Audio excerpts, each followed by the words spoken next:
Hello, folks. I'm sorry. I am sorting something out with Traci, and we will start in about 5 minutes.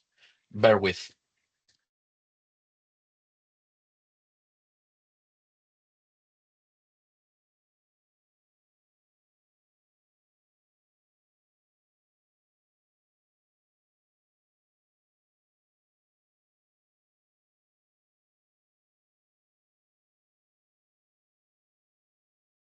Okay, Traci, hopefully now I can give you all the permissions. Give me just a sec to let you. Okay. All right. I've made you a presenter, so hopefully now you can unmute and yes, all right.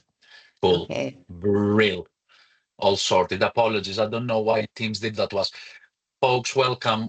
For context, for some reason, Teams gave us two different links, and we were trying to figure out which one you guys have registered to. Anyway, it's all sorted now. Traci, can I check your screen sharing before we get cracking? Absolutely. Let me remember how I did this.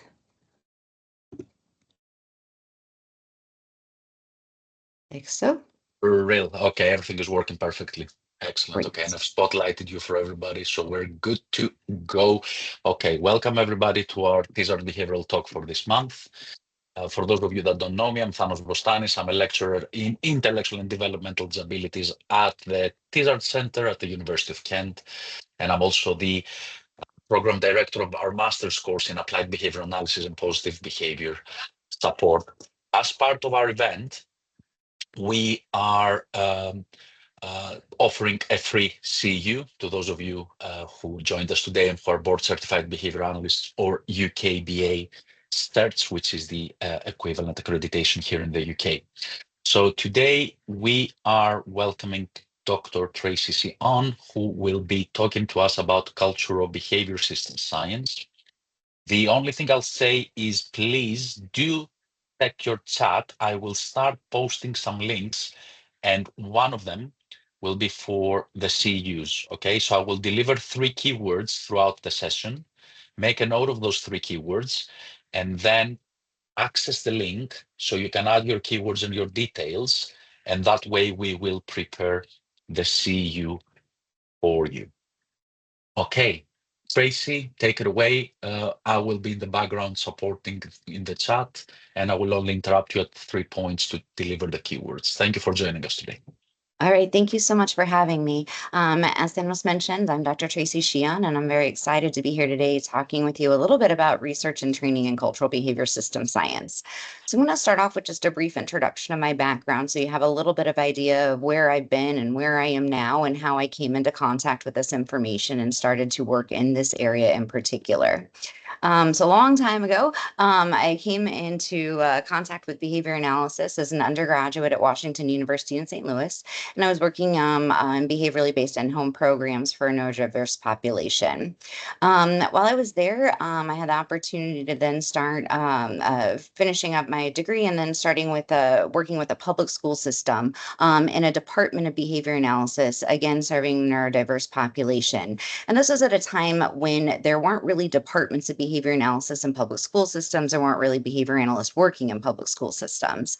So one of the nice pieces of that work is that I also got an opportunity to start a master's degree in behavior analysis through one of the first satellite programs that the University of Nevada, Reno offered. And so I started doing work there in verbal behavior, precision teaching, and staff training. And everything I was learning about behavior made me think I knew even less about behavior. And so I decided that I should probably keep going to school so that I could answer some of those questions that were still keeping me up at night, I like to say. And one of those questions was why behavior analysts and special educators didn't get along a little bit better. So I intentionally looked for PhD programs that had an emphasis in behavior analysis, but were housed in special education programs. And so I ended up at The Ohio State University working on my PhD in special education with an emphasis in applied behavior analysis. So while I was there, I picked up my teacher certification along the way. so that I could speak both languages, if you will, and continued my research in verbal behavior, including teaching children at risk for school failure to read, and then also started to explore research in college teaching. From there, I wasn't convinced that I wanted to be a faculty member yet, even though my advisor, Nancy Neef, told me that I very much should be. So I ended up taking a position that was on an annual contract, not a tenure track position at the Chicago School of Professional Psychology. While I was there, I continued my research in verbal behavior and college teaching, both of which often included the use of precision teaching. And I also decided that I really liked teaching graduate students.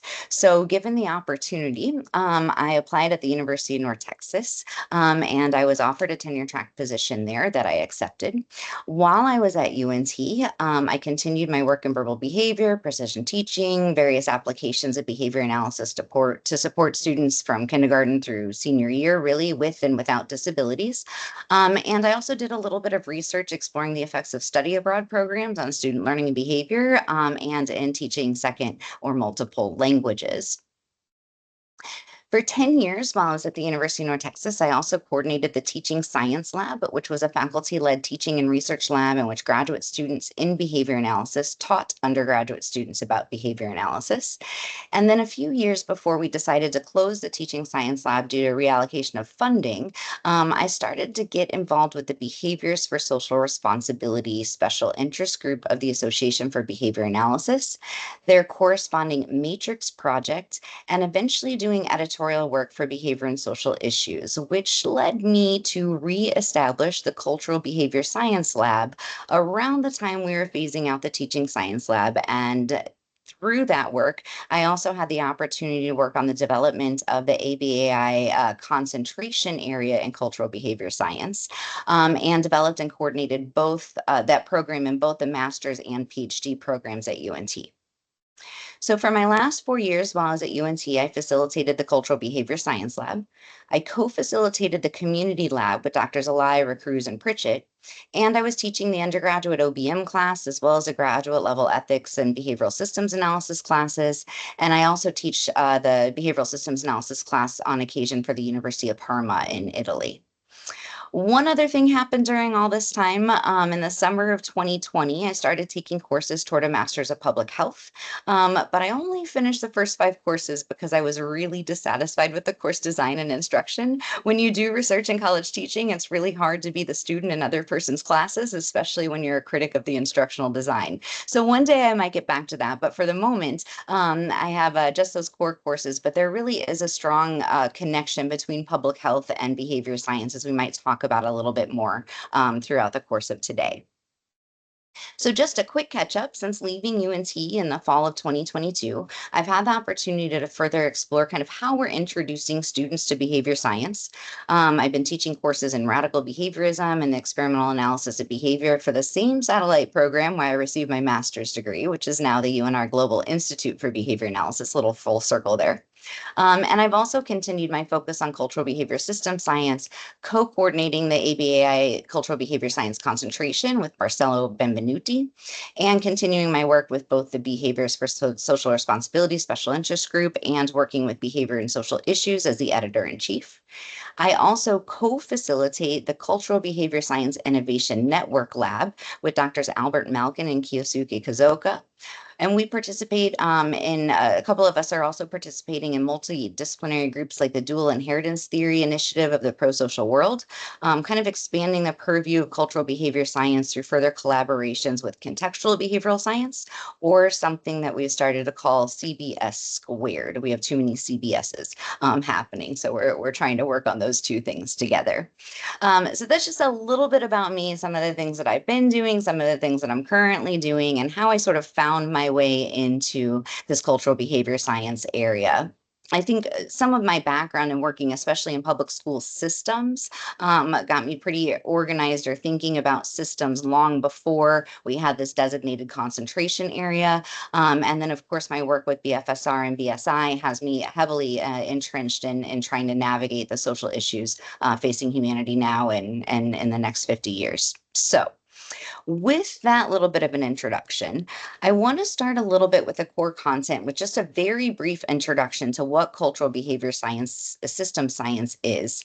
And I want to give just enough detail to kind of help you to understand the most common units of analysis and the kinds of research questions cultural behavior scientists tend to address, both of which strongly emphasize the relation between behavior and often social behavior and its relation with the social environment or culture. Once we do this little bit of a background, I'm going to dive into some of the research and practice areas in this concentration and talk about some of the barriers and opportunities for work in this area, especially if some of you are interested in getting more involved. So many of you might already know, but just to introduce this a little bit further, much of the work, though not all of the behavior scientists who work in cultural behavior system science, has been influenced by Skinner's 1981 paper, Selection by Consequences. And in this paper, he describes three kinds of selection. We go here. The majority of us are familiar with kind of Darwin's natural selection and how genes are selected across generations of species. And we're all intimately familiar with Skinner's operant selection, or the selection of behaviors of an individual by way of consequences throughout the lifespan of the individual. The place where fewer folks are familiar with or even introduced to is Skinner's third kind of selection, and that's the selection that results in the evolution of social environments or cultures.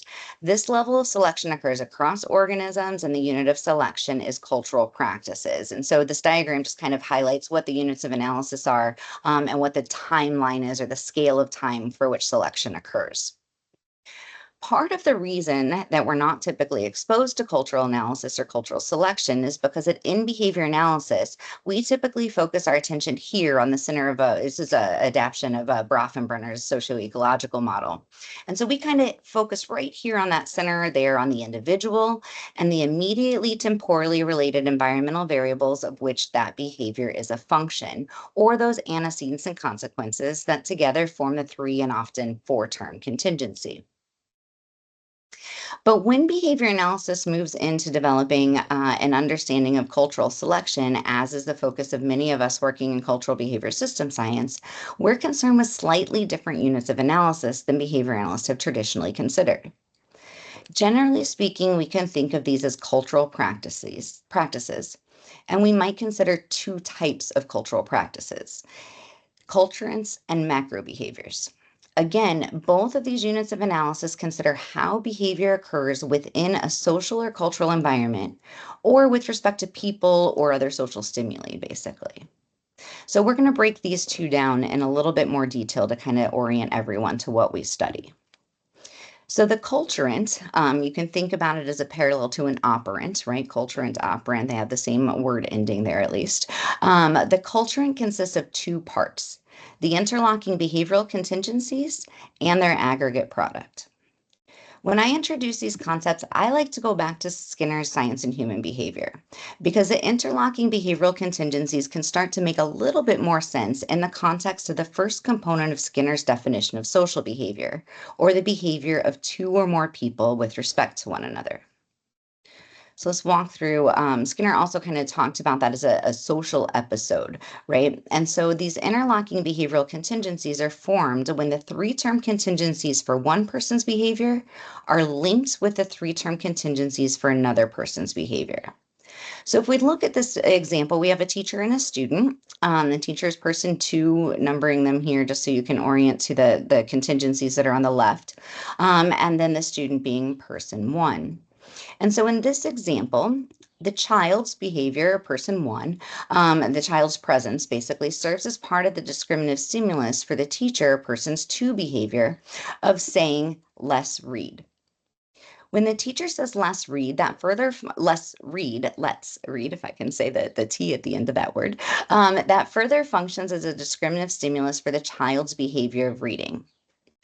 The child's behavior of reading then functions as a consequence, selecting consequence for the teacher's behavior, as well as a discriminative stimulus for the teacher to provide a social consequence for the child's reading, saying, "That's right, great job, you're reading wonderfully," and so on. And so you can see in this example, the way the contingencies interlock is through one person's behavior functioning as the antecedent or the consequence for another person's behavior.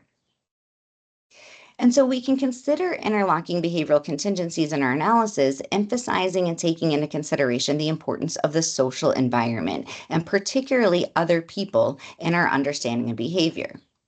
So, for those of you who are working with children, the family that the child is a part of are some of those other humans or other individuals who form those interlocking behavioral contingencies with the children that we work with. The members of a family interact with one another, they affect each other's behaviors, and with this type of analysis, we can start to consider how changes in one family member's behavior affects the behavior of other family members. So, when a social episode or an interlocking behavioral contingency also results in a product, the technical term is usually an aggregate product. This product can select or cause those IBCs to recur, forming meta-contingencies, which might be organized by the family system itself, such as an interlocking behavioral contingency that produces a loving and enjoyable outing, for example, or the culturant as a whole. Those interlocking behavioral contingencies plus aggregate product might also be selected by a cultural consequence, which is also called sometimes a selecting environment. So there's a few different kind of terms that we've used to describe that cultural consequence. But the difference between the cultural consequence and the aggregate product in the selection sense is that the cultural consequence is provided by an external receiving system or that selecting environment, such as the communities with which the families engage. So, families, for example, might engage in a different series of interlocking behavioral contingencies in public spaces than in private spaces due to the cultural consequences provided by the members of the community or selecting environment. So, just to summarize briefly, the interlocking behavioral contingencies can be selected from within the system in the aggregate product that's formed by the family in that joyous outing. The interlocking behavioral contingency plus that joyous outing could also be selected by a cultural consequence, which might be the other people in the park saying, "Oh, wow, you have such a beautiful family, and I just love how you play together," or those kinds of things that we might encounter in our natural environments. So, coming back to that culturant then and selection through the meta contingency, I have to reference Sigrid Glenn's work here, and especially her 2004 paper. Um, Prior to that, Sigrid had proposed a meta contingency first in 1986, and this concept's been continued to be refined over several decades in 88, 2004, again in 2016. So, it can be a little bit of a challenge to work through the literature historically, as the definition of the meta contingency kind of kept changing a little bit over time as the concept became clearer and more people started working in this area. The 2004 paper is a nice reference because what Sigrid does in this paper is she parallels what we understand about the operant with what we understand about interlocking behavioral contingencies and strongly emphasizing the recurring nature. So we have operant lineages in our operant selection work, and then we have cultural behavioral lineages that are formed by these recurring interlocking behavioral contingencies and aggregate product. And so there's a nice parallel then between how we understand operant behavior and how we understand these cultural practices. So, just to briefly summarize, many suggest that the interlocking behavioral contingencies plus aggregate product, which form the culturant, are then selected by a selecting environment or cultural consequence. When that happens, you have a meta contingency. These have been proposed as a mechanism by which some cultural practices might be selected over time and constituting cultural selection or Skinner's third kind of selection. So once we walk through the meta-contingency, we can start to think about the second unit of analysis, which are macro behaviors. Traci, Yes, before you move on, let me deliver the first keyword. of Folks, course. our first keyword for your CEU is culture. Our first keyword for your CEU is culture. Thank you. All right, so coming back to that second unit of analysis that we often consider in cultural behavior system science, we call these macro behaviors.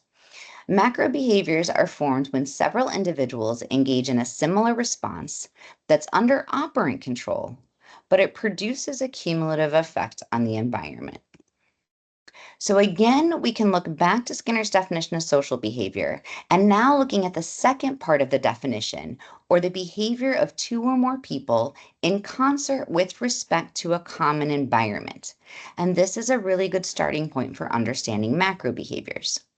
So in cultural behavior system science, we might explore, for example, why many people engage in similar behaviors under similar conditions.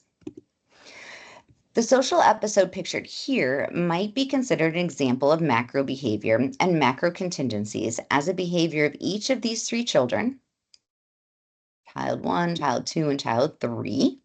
Their behavior of putting their feet in the sand is under control of the same contingencies, the sandpit being the discriminative stimulus, and the cool feeling produced when one's feet are buried in the sand might serve as a selecting consequence. Importantly, in macro behavior and macro contingencies, each individual's behavior is still under operant control. You can see each individual here is responding to a similar set of three-term contingencies, but those contingencies are not interlocked in any way, like when we were looking at meta contingencies. So the contingencies, I already said that, but the difference then with individual operant behavior and macro behavior is that collectively, when a lot of people are engaging in a similar behavior under similar operant contingencies, they might produce a cumulative effect or an outcome with social ramifications that happens when a lot of people behave similarly. So when this form of cultural practice occurs, and especially when that cumulative effect is an effect that has some form of social importance, and it's created only because of the number of individuals engaging in macro behaviors, it's called a macro contingency. And that's of particular interest to cultural behavior system science. The tricky thing here is that that cumulative effect is not actually a contingency entering into those individual operant contingencies at all. It's sort of a poorly named concept, if you will. It's a contingency in the sense that there's an if-then. If a lot of people engage in a similar behavior, like driving their cars to work, then the cumulative effect is increased CO2 levels in the environment. Those increased CO2 levels rarely enter into a selection contingency with the individual behavior. We might have rules or other sorts of things that might start to bridge that.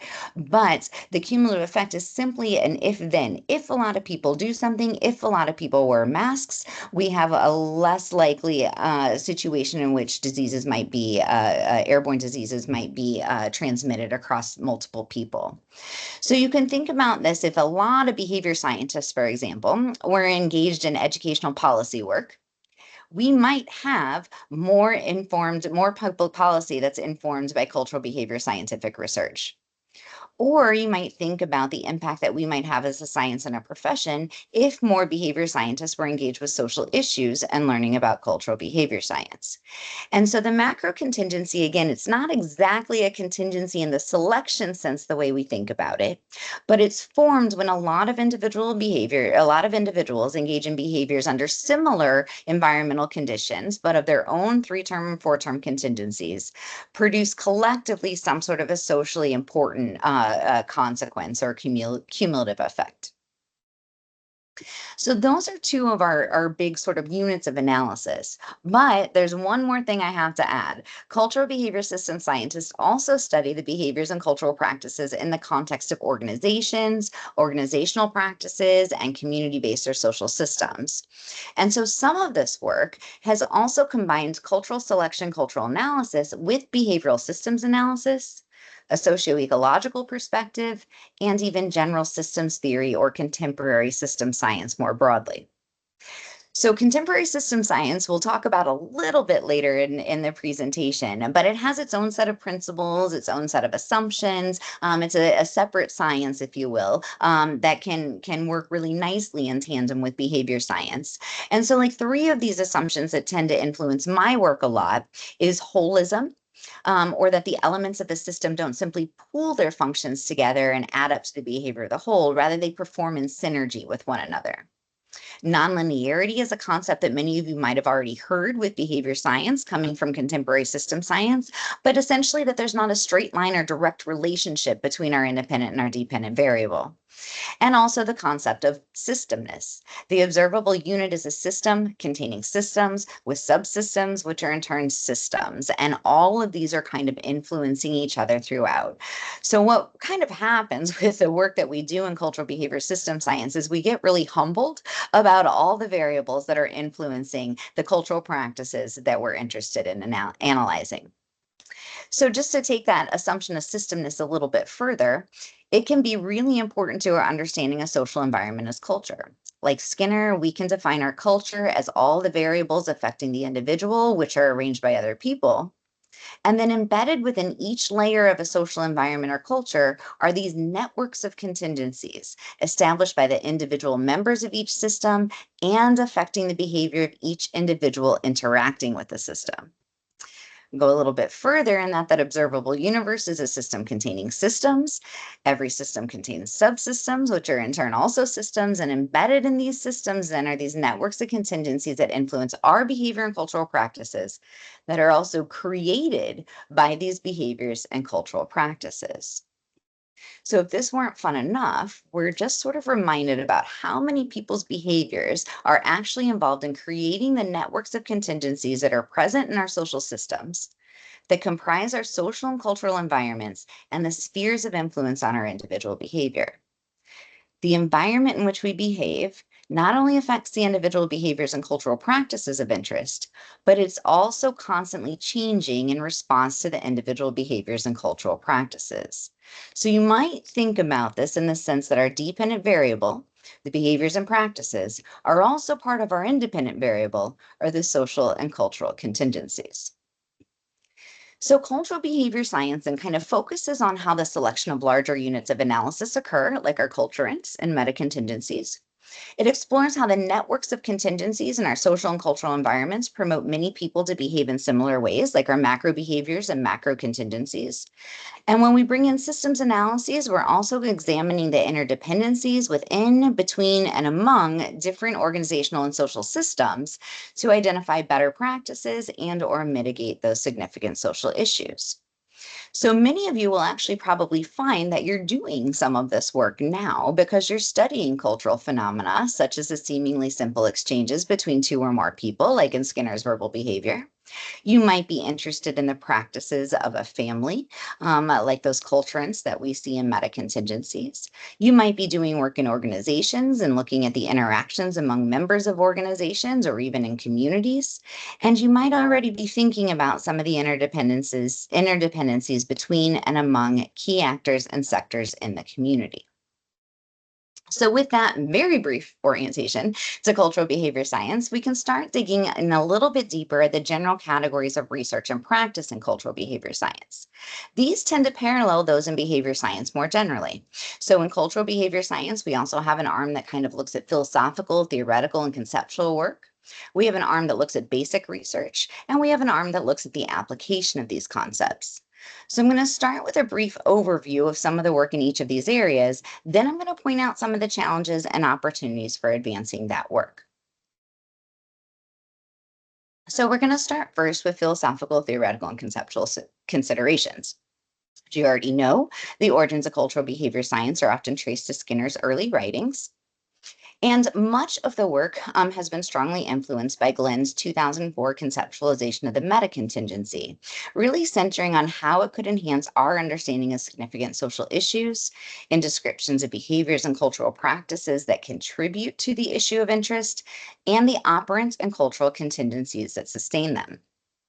But a lot of the initial work in cultural behavior science came from philosophical, theoretical, and conceptual considerations. And a little bit forward in the presentation, I'll talk about the first database study related to the meta contingency, but that didn't arrive until 2009. So from 1986 to 2009, a good chunk of the work was not data-based. It was a little bit like Skinner's verbal behavior, an extension of some of the work that we might have already been doing in operant considerations. And so there's a lot of kind of criticisms, if you will, yet of the meta contingency due to this orientation or this kind of history of its evolving. In addition to the reservations for even needing this new concept, right? So something beyond the operant that we need to consider in this third kind of selection or cultural selection. Some other points of expansion have been drawn, like I mentioned, from system science, and there's some kind of discussion around whether or not that's necessary or not.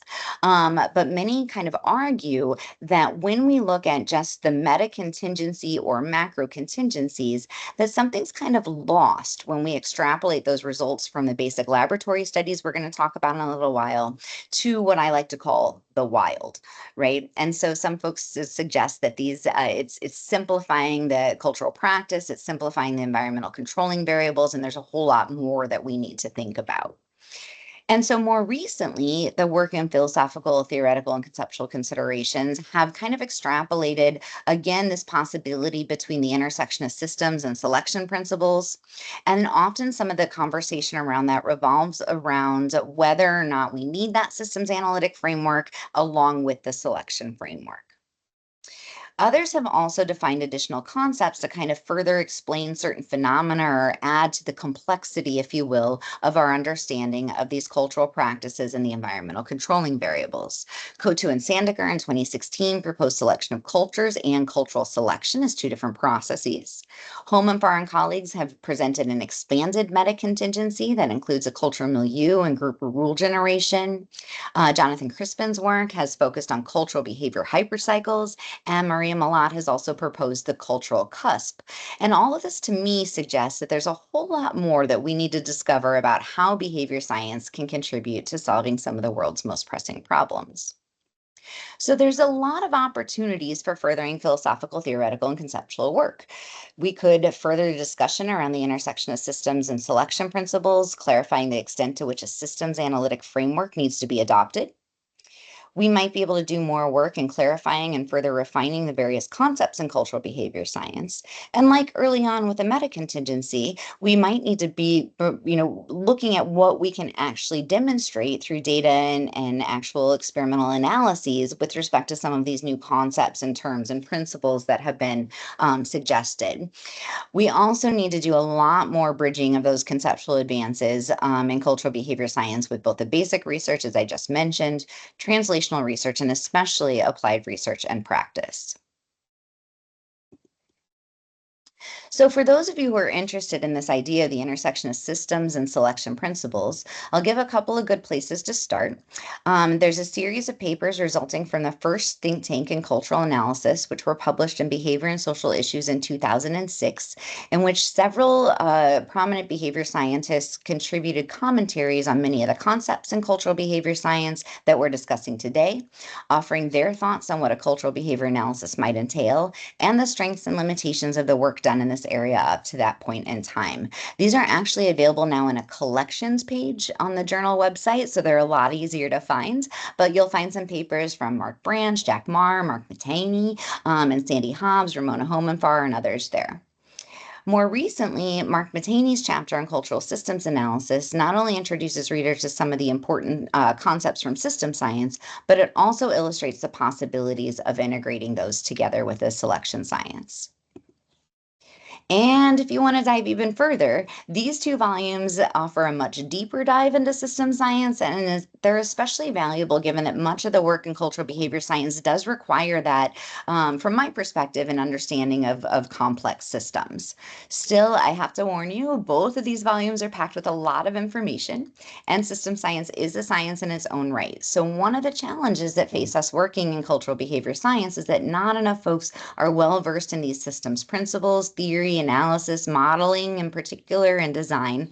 And to do so really requires us to become knowledgeable about another science or to find partners who can help us and enter in transdisciplinary work.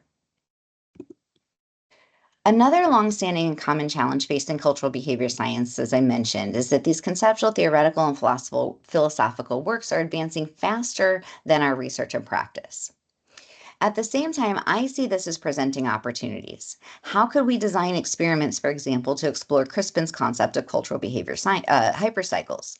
There's a lot of work that needs to be done in this area. His theoretical analyses are really good here, but what is it that we can actually start to kind of understand and figure out in terms of applied science and also in basic research? Some of these concepts in cultural behavior science still need further refinement. Homenfar and colleagues have been publishing a recent series of papers on the expanded meta-contingency, and namely the cultural milieu. Is one area that is promising for some additional research. In some of the target papers in the series, Sampaio and Haydu offer a way to refine the concept of cultural milieu, and they include a case example where they're illustrating and testing the conceptual coherence of the terms in the theory that they propose. And it's also a good example of how those conceptual refinements can support practice. Along with those, I'm trying to think, Jose Ardila Sanchez has a paper in that series, and so does Will Fleming. So there's a few folks who are kind of talking about this idea of the cultural milieu and how we can refine and define that more clearly. I would also add that some of the bridges between the philosophical, theoretical, and conceptual work and research and practice might be constructed with further integration of the work that has been done and is being done largely at the University of Kansas in behavioral community psychology. This work really emphasized the integration of ecology and behavior science in an area called eco-behavior science. And I think this work can be really advantageous in kind of thinking about how we might be able to move some of this work into the applied setting, or how it's already been moved but not conceptualized with the same terms. And I think we also have some work to do partnering with contextual behavior scientists, especially when we're starting to look at the role of language and cognition in cultural practices. And we just published a recent editorial on that little cute thing that we did with the CBS squared bit. So we talk a little bit about some of that work there and the possibilities. So let's transition a bit to some of the basic research. We talked about, I think in this paper here that's cited, in our 2022 paper, we know that the knowledge that comes from basic science is probably the most fundamental source of power in modern societies, and is perhaps the most influential as an initial step toward technological advances and innovation. Our basic science and principles help to define areas of investigation and intervention. They really support our multi-inter and transdisciplinary approaches toward this work. And it's our job as behavior scientists and cultural behavior system scientists to show how behavior principles, how cultural behavior principles, how social behavior and cultural practices are important areas of research and new and important frontiers to explore. The basic research has been a cornerstone in cultural behavior science since that first experimental analysis of the meta-contingency was published by Vicky and colleagues in 2009. And this is one of the first studies that many of you might encounter when you start your work in cultural behavior science. But since much of the basic research in cultural behavior science is focused on arranging conditions for selection of the interlocking behavioral contingencies and aggregate product, or that culturant, much of the basic research kind of focuses on that area. So if you're looking for a good overview of the basic research in cultural behavior science, I have to self-promote a chapter that we wrote in the book. We did a review of basic laboratory studies on the meta-contingency, and we looked at the 41 studies that were published, well, this was in 2020, so there were 41 studies that were published in either English or Portuguese in peer-reviewed journals. The thing that I found really exciting about this chapter is that there hadn't been an opportunity for both of those bodies of research to be summarized in one place. So if you understood English, you could read the English studies. If you understood Portuguese, you could read the Portuguese studies, but not really much in terms of bringing those two things together. So in addition to doing that, we also provided an overview of some of the more commonly employed experimental strategies and tactics. So a lot of this work is focused in game theory, using preparations such as iterated prisoner's dilemma games, and we kind of give an overview of what the basic mechanics of those are, what the contingencies are that are arranged, and how these studies just sort of work, if you will, before even going into summaries of some of that research and a synthesis of it as well. So we talk also about some of the challenges and barriers to doing that work, but we don't have enough time for me to go through all of those that we talk about in the chapter. So I'm just going to talk about a few of them. One I've already mentioned, and that's this experimental work doesn't account for all aspects of the social environment that are important for a complete behavioral account of culture, right? And so we're just looking at little parts. We're not necessarily looking at all of the things. Again, this research doesn't examine the intersections of principles of system science with the selection science. And another note about this work is that the interlocking behavioral contingencies and the specific social interactions among the participants are often left out of these analyses, even though they were seemingly important to the study of behavior in its social environment. So very few of these studies, for example, deal with language and cognition. At the same time, we don't necessarily have culture without language and cognition, right? And so there's some studies that were like, we let the participants talk, or we didn't let the participants talk, but not a lot that has focused on how that language is kind of time stamped along with the non-verbal behaviors that they might be engaging in, or the non-vocal behaviors, I should say. And so there's a lot of work that needs to be done there. There's a few studies that have come out since we did the chapter, but still, from my perspective, not enough. And so let's look at just maybe a couple of examples of recent research in this area that we've conducted in my former research lab addressing a couple of these challenges. So in the first two studies I'm going to talk about, we Tracy, basically, Mhm. before you move on, can I Yeah, deliver the second keyword? Thank you. of course. Folks, for your CU, the second keyword is number 20. The second keyword is number 20. Thank you. So, a couple of these studies were basically trying to gradually expand the number of variables that are under consideration in our basic laboratory research, really trying to bring the basic research environments slightly closer to the complexity encountered in our organizations and communities. And I may not talk about all of these just for the sake of time here. I'm watching the time. So we'll talk about Carlos's study just briefly. What he used was kind of exploring cooperation as a dependent variable in an asymmetric iterated prisoner's dilemma game. Basically, what this means is that one participant was always sort of at an advantage to the other participant in the experimental arrangement. And so in Carlos's study, if the participants engage in a particular sequence of aggregate products across two cycles, the favored player, the one who was getting more money, if you will, could offset the disparity created for the other participant who was getting less money. And so you can think about it in the sense that the rich could keep getting richer, but the poor got a little bit richer, but not as rich as the rich. Okay. But the key difference was, or the key variable was that the one who was always favored or getting more money, always kind of leveled up financially over the other player, was the one who had to change their behavior so that the other player could have a little bit more money. All right. And so what we were looking at here is if we could ascertain if the meta contingency could be employed to reduce those inequities ever present in society. So if we could apply a meta contingency to the change in the favored player's interlocks with the less favored player, what might happen? Excitingly, we did actually get to see that the meta contingency did select for the favored player to shift their responses so that the less favored player would make a little bit more money. But it was just really a pilot study. We only had 3 dyads that went through. So we really need to expand this work. And we have a replication that we've been talking about since probably 2022 that we actually just kind of need to get moving. Another challenge with some of this research, Chelsea trying to address with her thesis work, and that's that when we group participants together in these experimental dyads or triads or quads, that they usually don't have any history of interaction with one another. So we're kind of throwing 4 strangers together in a room and saying, here, what happens? And there's some advantages to that, but there's also some disadvantages in that most of us, when we're working in these environments together or engaging in community, have some sort of a shared history. And so Chelsea tried to group her participants from different university-based clubs coming in. And we really just, it's a really just a bit of a pilot study, but it's a kind of an idea that if we start to kind of think a little bit more about the histories of the individuals that we're bringing together in our experimental work, might we start to see some different outcomes?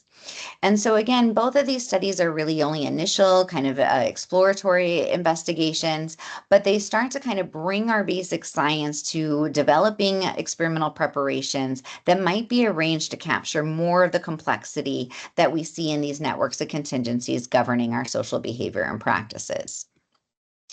I'm going to skip here and move into this one. So another limitation of this work that I mentioned is that the interlocking behavioral contingencies in particular aren't necessarily the focus of the studies. And also that in the experimental research related to the meta-contingency, the specific contingencies are usually arranged by the experimenters, right? And so one of the things that Cihon was interested in is what happens when the participants actually have an opportunity to self-organize, basically, to create contingencies of their own within the experiment that aren't imposed by the experimenter. So this study recently came out, so I'd encourage you to look at some of the details because I'm going to skim through it very quickly. But basically, he tried to capture this interaction between the behavior and practices of the social and cultural contingencies, along with an analysis of interlocking behavioral contingencies and social interactions among triads that were engaged in an exchange task in which participants could either keep points for themselves or give points to one of the other two participants. I'm going to fast forward to the results, but this showed essentially that the majority of participants actually preferred giving points to other people rather than keeping them themselves. But in the triads tended to favor cooperation among only two of the participants, effectively leaving the third participant out. So this is sort of an analogous to, you've got three kids playing together and one always gets left out. Is that kind of a situation is what we organized with this. So Cihon's study offers a kind of a multi-level of analysis considering how one individual's behavior affects that of another individual, how the addition of a third person kind of complicates matters there, and how the institutional contingencies, or those that are arranged by the participants themselves, also operate at the individual level. So of course, it's much more nuanced, looking at joint dependent and independent contingencies as diagrammed over here with Mechner's notation system, but really kind of a promising start to doing research in a little bit more of a system selection integration. So all these studies are interesting, but they're only initial investigations, and they help us to understand a little bit more how these experiments might be arranged to capture more of the complexity inherent in the wild. But really, if we think about it, gradually adding variables to the laboratory setting until it more closely resembles that which is happening in our community is going to take much longer than humans can wait to find solutions to some of our most pressing problems. So as we move into the cultural and community applications of cultural behavior science, I think it's important to note that this is probably one of the biggest challenges and opportunities facing those of us working in this area. Bridging those gaps between theory and applied research and practice and basic and applied research and practice is going to require much more extensive efforts in cultural behavior science and translational research, as well as transdisciplinary research that's actually conducted in cultural and community settings. We're going to have to embrace participatory action research frameworks in that work, engaging the participants in the research process. And I have to say that fortunately, some of us have already started to do a little bit of this work. So, as I mentioned, there's a lot of opportunities in theory and conceptual work. There's a lot of opportunities in basic research, but I think the most opportunities come in our challenge of moving into cultural and community-based work. So one area where some of this work has been advancing it has been conducted by some folks, practitioners in Brazil, and they have been actively pursuing possibilities for bridging contextual behavior science, contextual behavioral science and cultural behavior science, and specifically in clinical behavior analysis and practice.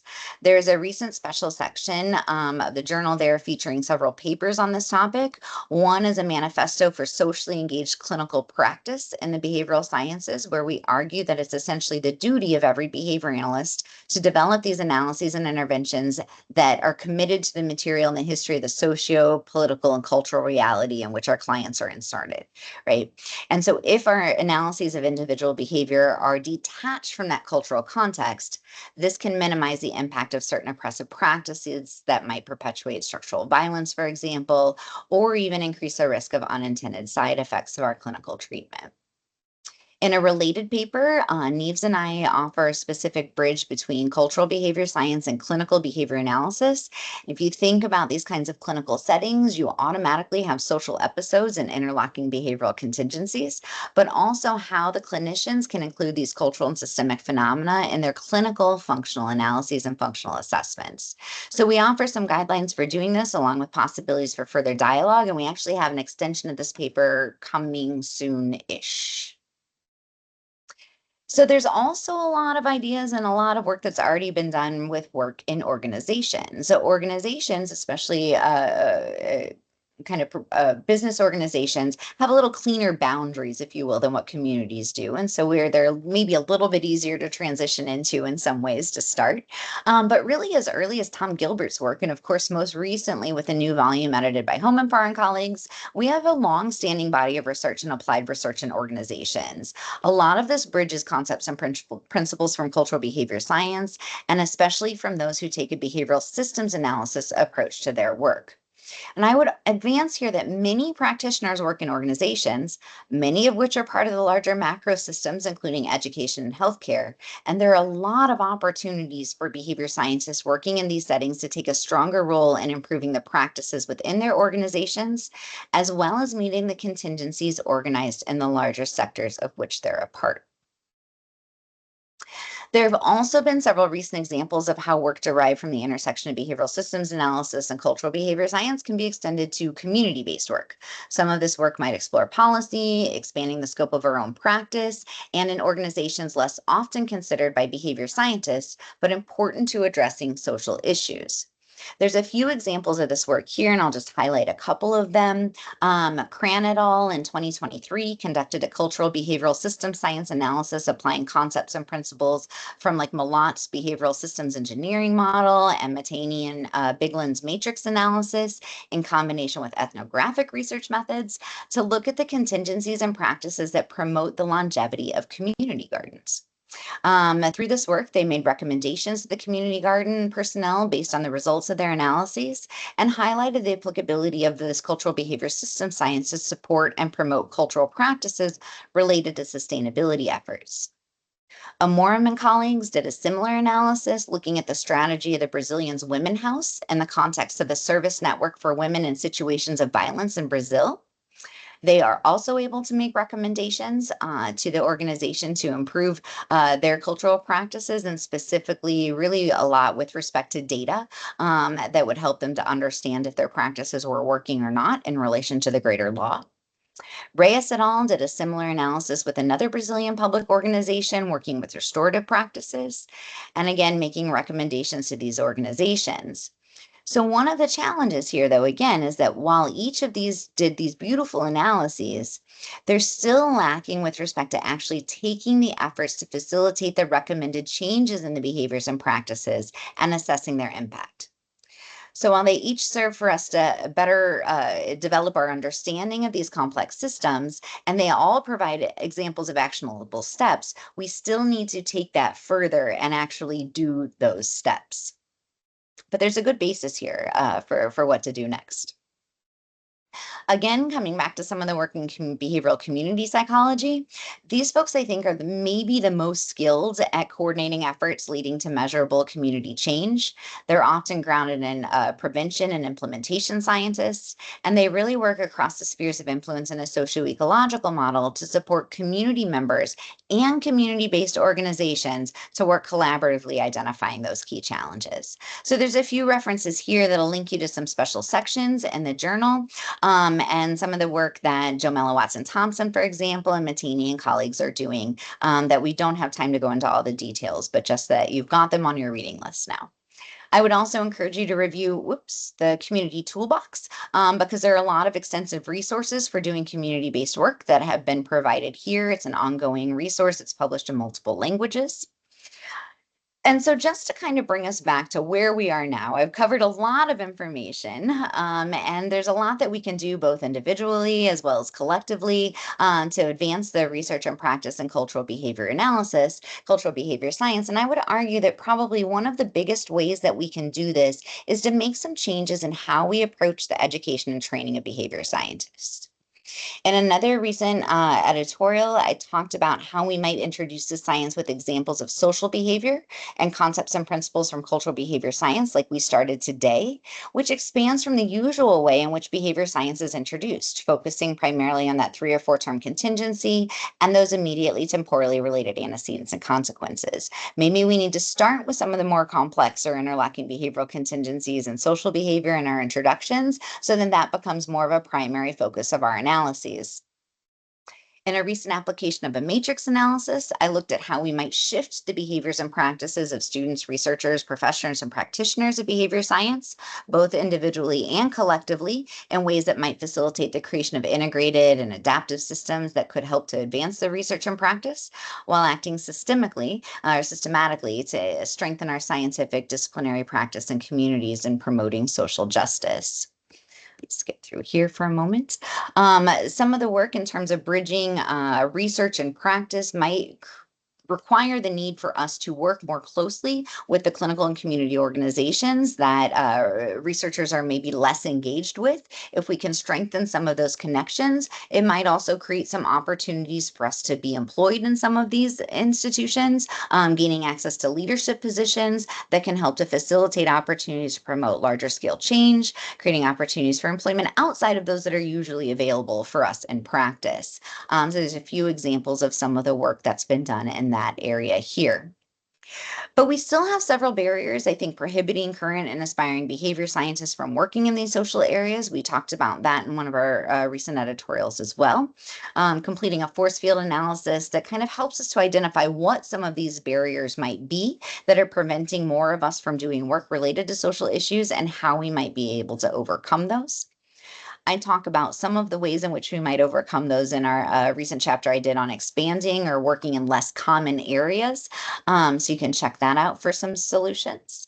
And just as a little bit of a teaser, our forthcoming editorial is focused again on how some of the research and practice in cultural behavior science has started to get a lot harder, especially in the US and our current social, political, and economic climate. And so I just want to emphasize that this will be forthcoming, and I think will be an interesting read. But one of the notes that we make here and in some of our other works is that getting engaged in cultural behavior science doesn't need to become your full-time job. There are little things that you can do today in your current positions, and some of which we talk about here. I'll just give a brief highlight. One thing that we talk about is how we can all get more involved as citizen scientist activists. As you might know, there's an increasing sort of movement of anti-science movement. And so there's some things that we might be able to do. We offer a matrix analysis suggesting some different behaviors and practices that each of us might be able to engage in our current roles, whether it's student, researcher, practitioner. And there's a link to a big version of this diagram that you can download because they're so hard to see in our PowerPoint presentations. And that's already up on the Behaviors for Social Responsibility website right now, so you could go check that out. The other way in which we might be able to get engaged is as community activists. And we give a partial matrix here because this is going to really be dependent upon your particular context. And so we offer kind of a starting point for you to conduct your own matrix analysis about what might help you to think about how you can have the largest impact as a community activist.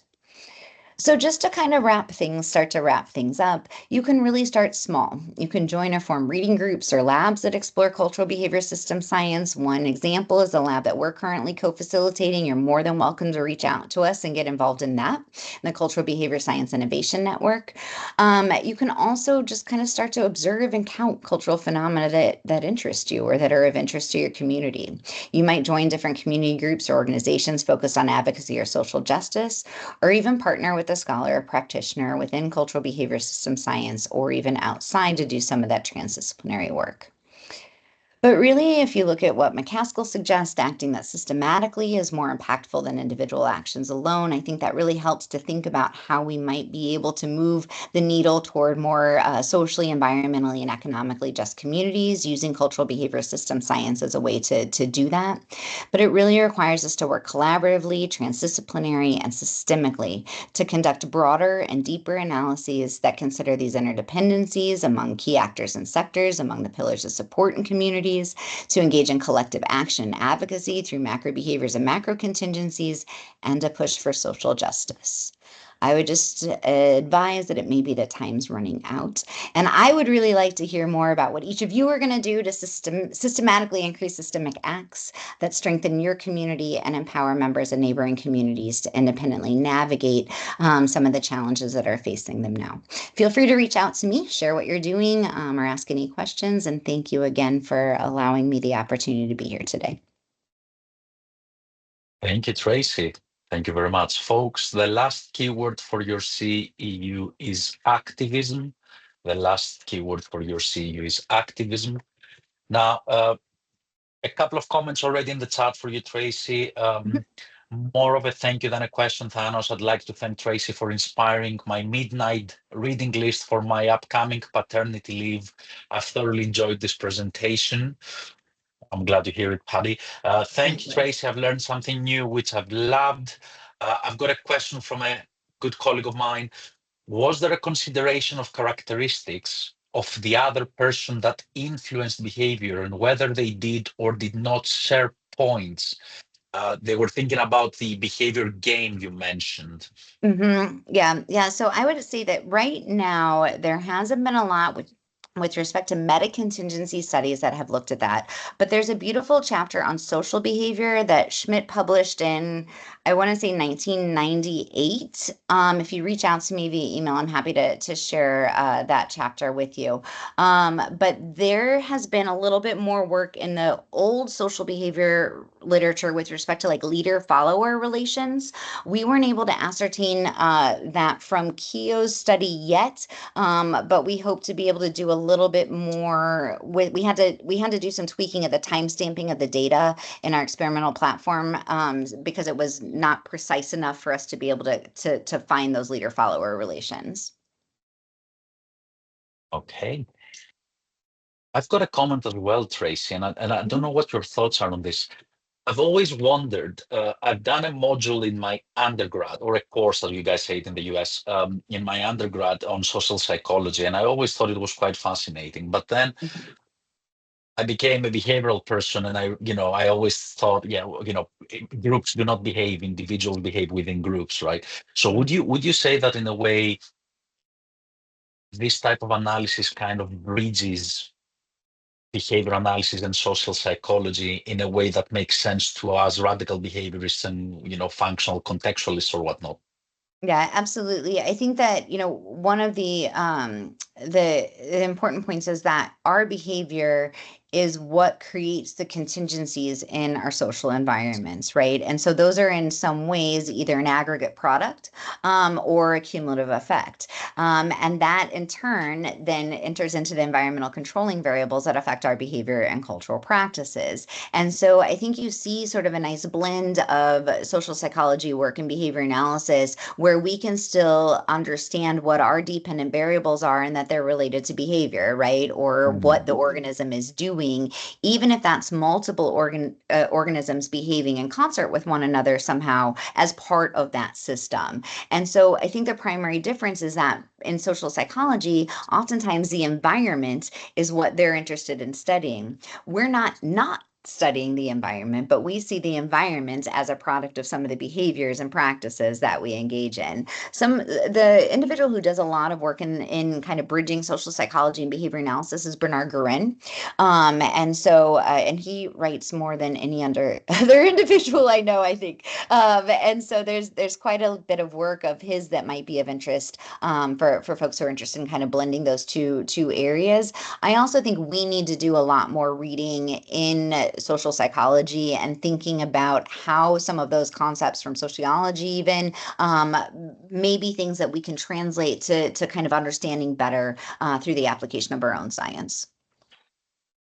Thank you, Tracy. I've got a question. Hi, this is my first webinar with you. Where do I access the reading list copy of the presentation? Guys, we're recording this and we make the recordings available to our YouTube channel. So you can rewatch this as many times as you want to. Tracy has been very supportive of us doing this, and we thank her for that. So we will upload it within the next 15, 20 days. So if you subscribe to the Tizard Center YouTube channel, you should get that notification. We have a whole playlist with our behavioral talks. We try to do one per month, and we've been doing them for 4 years now, five. So you can find many other talks that might be of interest to you. So that way you can access all the resources that Tracy flagged up and highlighted. There's also the behavior and social issues journal, and that is available through ABAI. So if you have an account with ABAI and you have a membership, you should be able to access that.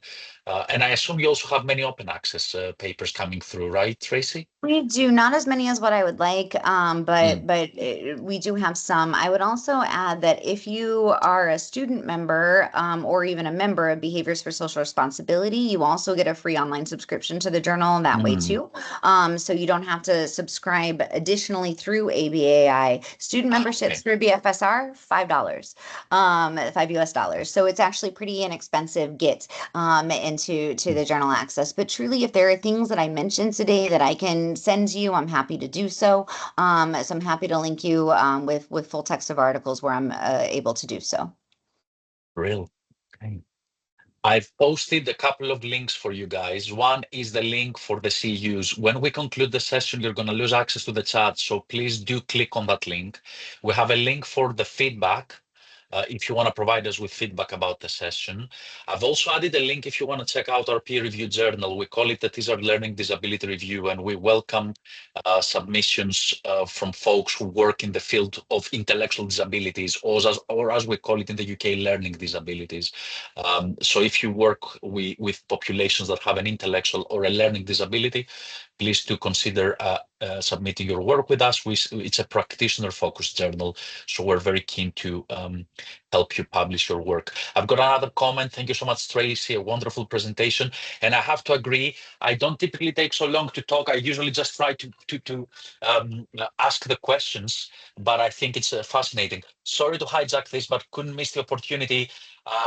There is yes, we have a special edition on positive behavior support. We have a special issue that we're working on, and Paddy is one of our guest editors. So if you're in the PBS world, you might be interested. Very cool. Um, I will say now that you mentioned this, Paddy, uh, I was telling Tracy this that many people in the positive behavior support world, especially in the United Kingdom, are very, very keen to learn more about systems. Mm. And my suggestion is that, you know, if you want to do really good PBS, you need to learn more about what Tracy is doing and what her colleagues are doing, because clearly they're very, very well versed in this area. And I think we have a lot to learn from them. And I also want to say that I think the Journal of Behavior and Social Issues should be something that is in a way more on our radar. I mean, at the end of the day, that's what we've always said, isn't it? That our field is all about the broader social issues, but we've never been out there. Well, there are the people who are trying to do this, so support them, disseminate their work, you know, invite them to talk about it more. Um, and yes, please do invite Tracy to the podcast. That would be great. Yes, and I'm pretty sure people in the UK would love to hear more about her work. I'm always happy to talk about cultural and behavior system science. There's a lot of things that we need to do, and I'm only one human. And as you know, the more humans who are doing these things, the closer we'll get to mitigating some of the challenges that are facing us. So please feel free to reach out at any time. The last keyword was activism. Someone is asking. The last keyword was activism. Okay. Thank you very, very much for your time. Traci, Dr. Cihon, thank you very, very much for your time. This has been absolutely fabulous. I don't always, I usually am a bit more controlled, but I'm very excited about all this work because it's all about what Skinner was envisioning for our science. You guys are like he's dancing a happy dance wherever wherever he is. If he's Wherever he somewhere is, out I there hope in so. the universe, this is exciting stuff. And I tip my hat to you for what it's worth. This is amazing work. I can see everybody's very, very excited in the chat. I'm glad to hear it. Hopefully, we'll have you back at some point, Tracy, to talk to us more about your work. Sounds wonderful. I'd be happy to do Okay. so. Thank you again for the opportunity. Oh, thank you. All right, folks, I will see you soon. Take care. Thanks, everybody. Uh, and have a lovely evening. Bye bye.